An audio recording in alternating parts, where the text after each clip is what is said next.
Shalom, shalom, mes bien-aimés dans le Seigneur. Je vous salue tous au nom suprême et précieux de notre Seigneur Jésus-Christ.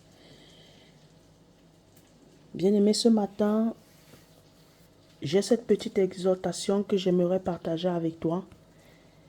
Et je prie que ton cœur soit préparé à la recevoir. Pour pas seulement l'écouter, mais de faire d'elle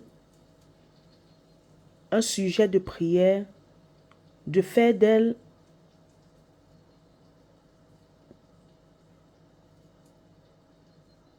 un temps de faire d'elle un temps de réflexion sur ta marche spirituelle, ta vie de foi. Nous allons prendre Apocalypse 22, verset 17. Je lis pour la gloire du Seigneur. Et l'Esprit et l'épouse disent viens. Et que celui qui entend dise viens. Et que celui qui a soif vienne. Que celui qui veut prenne de l'eau de la vie gratuitement. Bien-aimé, j'aimerais partager cette parole avec toi parce que c'est une parole aujourd'hui que le chrétien a vraiment besoin d'entendre.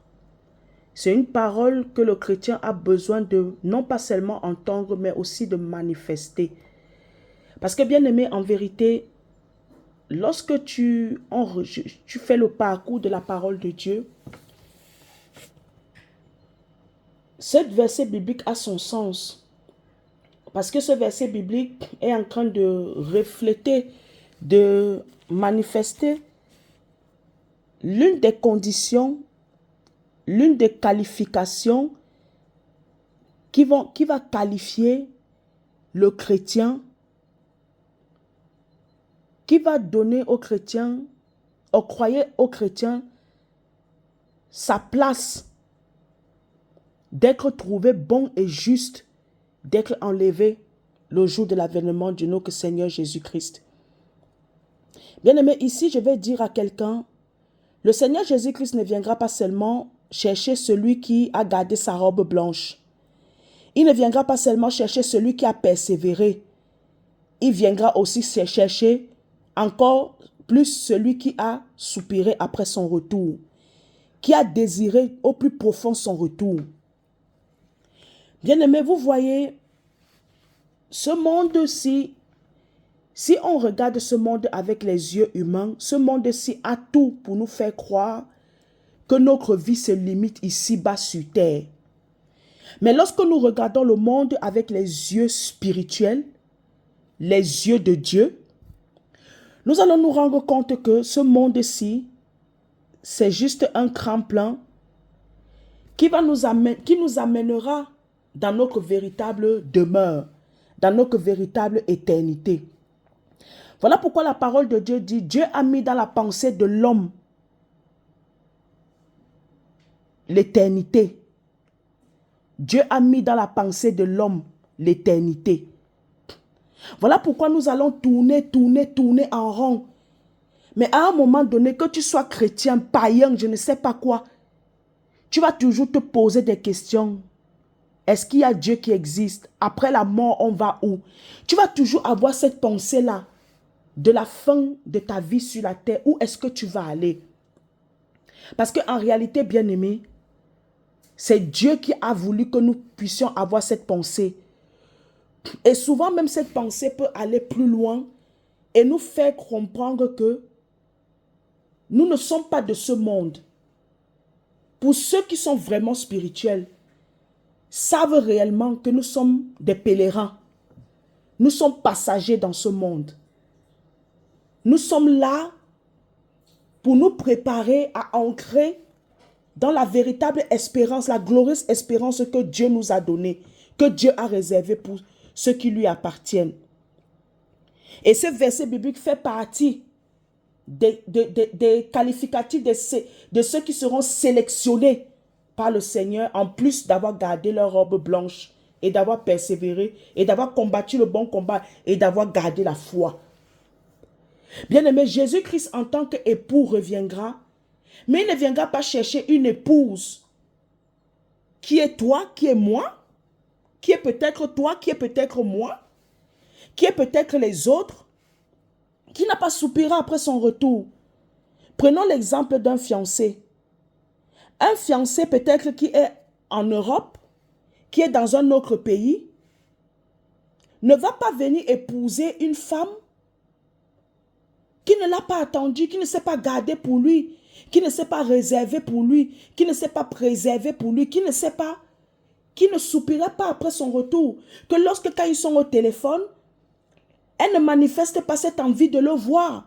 À chaque fois, elle ne demande pas tu reviens quand? Tu reviens quand? Elle est attristée. Des fois même, elle n'arrive pas à manger. Elle est peinée à cause de l'absence de son époux, de son fiancé. Le fait qu'elle et son époux soient éloignés, soit vivent leur relation à distance, ça la dérange. Un fiancé va venir épouser une telle femme, mais un fiancé ne va pas venir épouser le concret. Une femme qui ne lui demande jamais quand est-ce que tu reviens. Une femme au concret qui est contente, une fiancée qui est contente que son fiancé soit loin d'elle. Il en est de même pour le Seigneur Jésus-Christ. Le Seigneur Jésus-Christ ne viendra pas chercher une fiancée, une épouse, ne viendra pas chercher une fiancée qu'il est censé épouser, qui, lorsque de leur temps, elle n'a même pas d'intimité avec lui, dans la prière. Elle ne pleure même pas de son absence. Elle ne pleure même pas, elle ne soupire même pas après son retour. Elle ne lui rend même pas des actions de grâce pour son retour. Elle ne fait rien. Jésus ne viendra pas chercher une épouse une fiancée qui va de fiancé en fiancé à fiancé. Une épouse aujourd'hui qui adore des statuts. Une épouse aujourd'hui qui a pour Dieu, qui a pour époux l'argent. Une épouse qui a pour objectif seulement les biens de ce monde, l'amour de l'argent, mais qui n'a en aucun cas l'amour pour son véritable fiancé qui est Jésus-Christ. Il en est de même pour le Seigneur.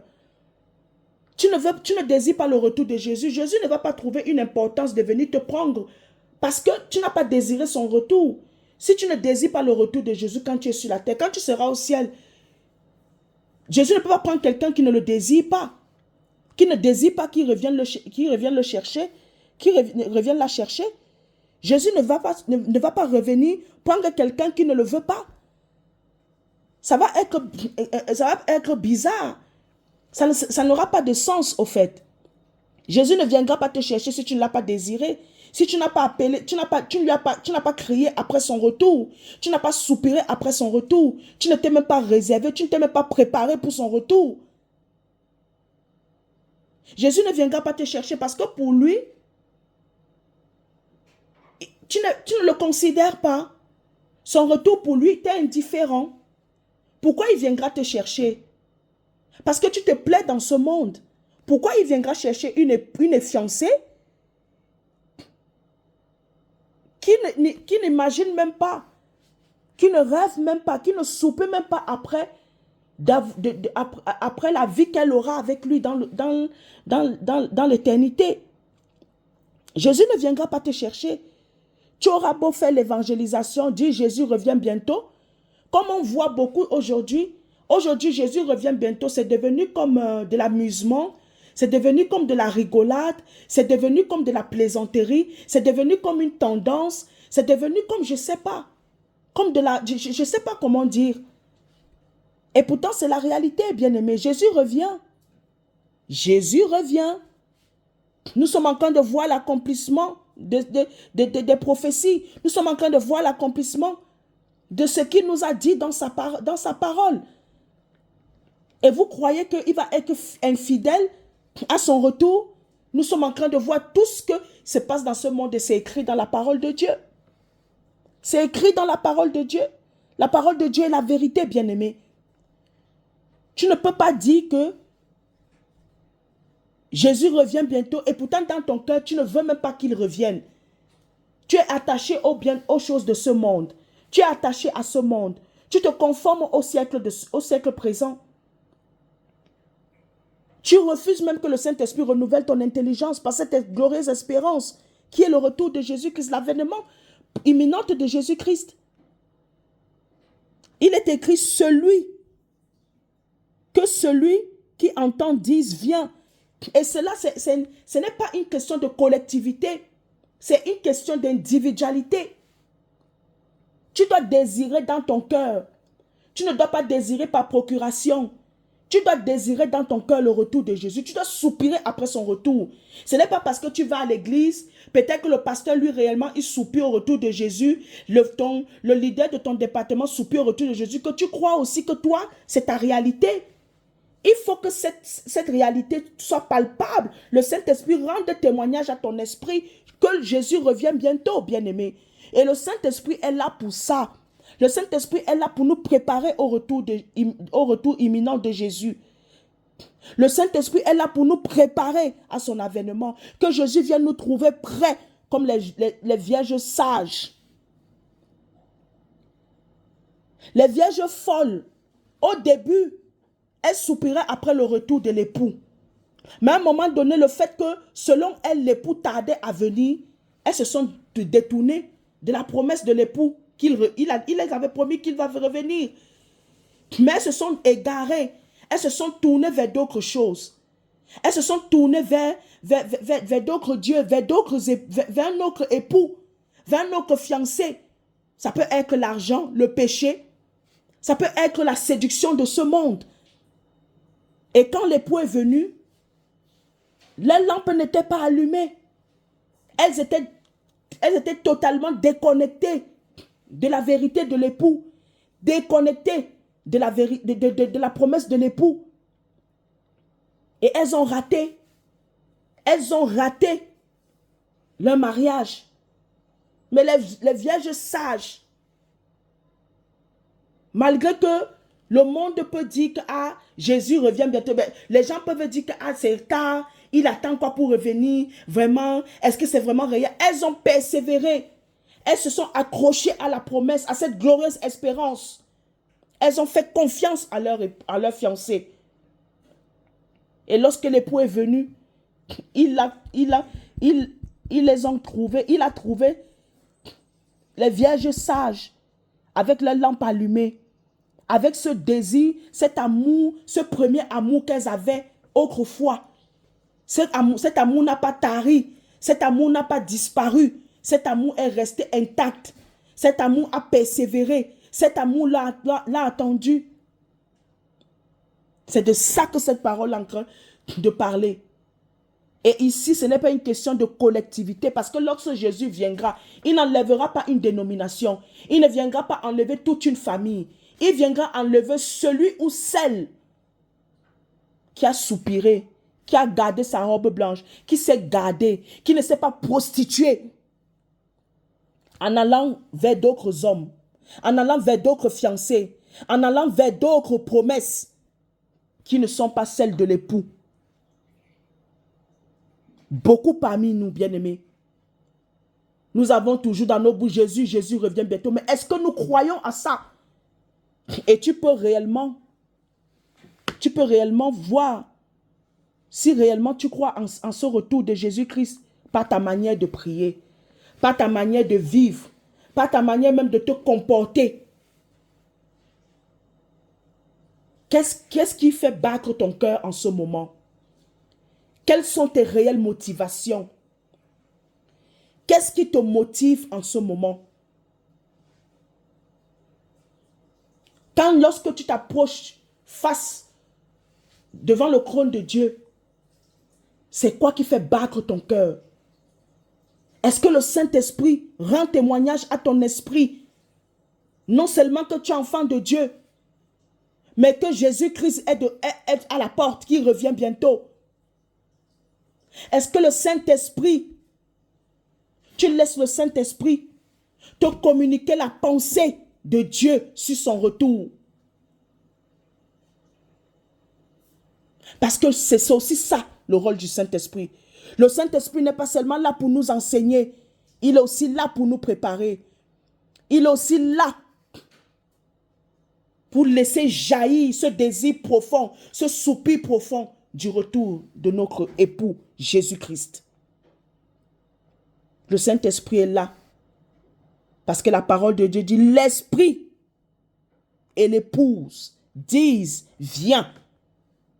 Si le Saint-Esprit lui dit viens en ton cœur et que toi, tes pensées sont ailleurs, Tes pensées ne sont pas intéressées, ne sont pas liées à ses pensées, alignées à ses pensées.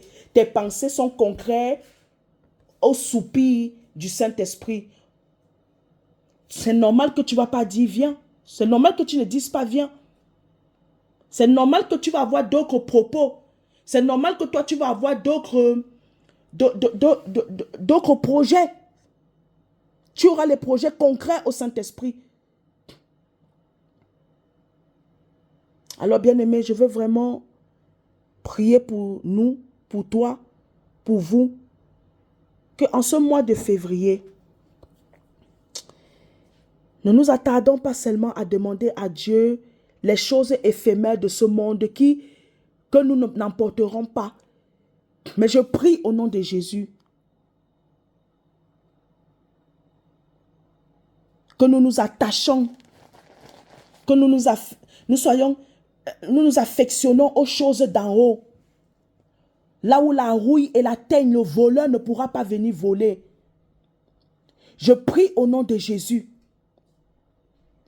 que tu commences à entrer en toi-même et que tu commences réellement à prendre conscience au sérieux l'avènement de notre Seigneur Jésus-Christ. Parce que bien aimé, les signes sont là. Les signes sont là. Il a dit même que même les élus seront tentés s'ils n'abrègent pas ces souffrances.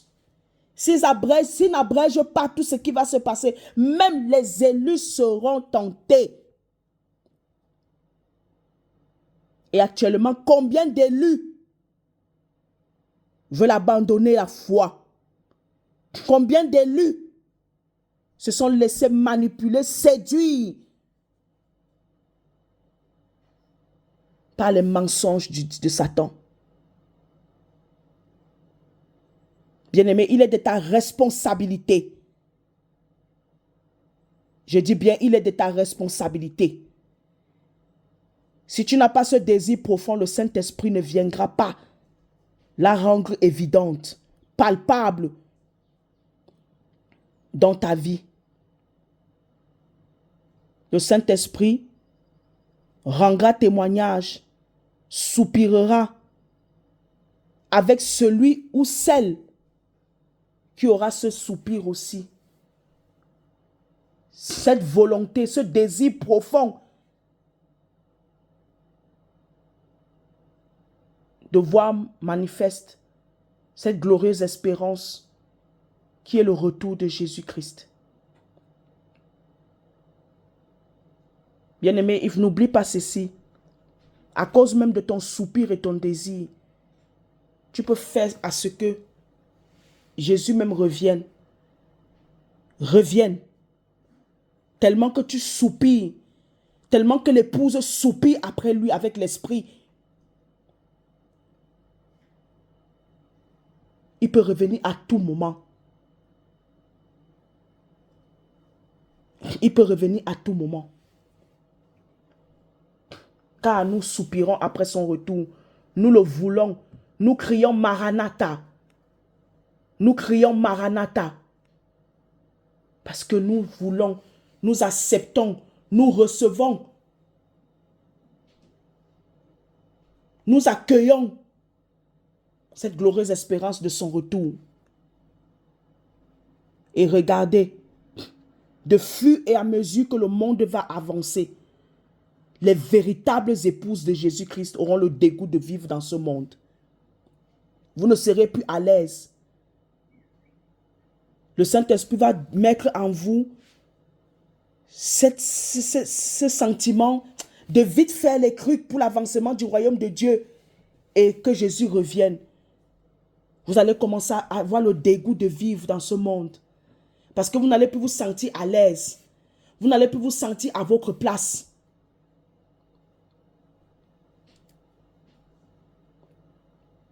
Vous allez même commencer à pleurer du ras-le-bol de vivre dans ce monde. Non pas parce que vous êtes persécutés, non pas parce que vous vivez dans la disette, dans la pauvreté, ou bien que vous vivez pas la vie que peut-être Dieu a prévue pour vous. mais parce que vous avez le battement de votre cœur. Vous avez cette pensée de l'éternité. Vous avez ce soupir profond de voir réellement Jésus-Christ tel qu'il est. De voir Dieu le Père tel qu'il est. Parce que beaucoup aujourd'hui crient Jésus revient bientôt. Mais c'est parce qu'ils ne vivent pas la vie qu'eux ils veulent vivre sur la terre. Parce que si aujourd'hui, on demande à un chrétien qui ne marche pas réellement avec le Seigneur, mais qui est avec le Seigneur pour ses propres intérêts, que est-ce que tu aimerais que Jésus revienne aujourd'hui? Il te dira non, pour venir faire quoi? Il y en a plusieurs. Ils s'opposent même à cette parole de retour de Jésus-Christ. Ils s'opposent même au retour de Jésus parce qu'ils ne sont pas encore mariés. Parce qu'ils n'ont pas encore d'enfants. Parce que. Est-ce que toutes ces promesses-là d'enfants et consorts est plus grande que cette glorieuse espérance de passer notre éternité avec le Seigneur Jésus-Christ? Alors bien-aimé, je prie pour toi. Ne prends pas seulement ces mois-ci pour parler à Dieu de tes ennemis, pour parler à Dieu de tes combats, pour parler à Dieu pour rappeler à Dieu ses promesses. Ce n'est pas mauvais, ce n'est pas interdit, c'est même une très bonne chose. Mais ce qui sera encore plus extraordinaire, c'est qu'en dépit de tout, au-delà de tout ça, qui est cette glorieuse espérance, qui est ce désir profond de passer ton éternité avec le Seigneur, parce que notre cité n'est pas celle de ce monde. Notre cité est auprès de Dieu. Notre véritable vie est auprès de Dieu. Cette vie-ci, c'est juste un tremplin pour nous préparer à ce qui arrivera en Jésus-Christ. Que Dieu te bénisse abondamment. Paix et grâce au nom de Jésus-Christ. Amen.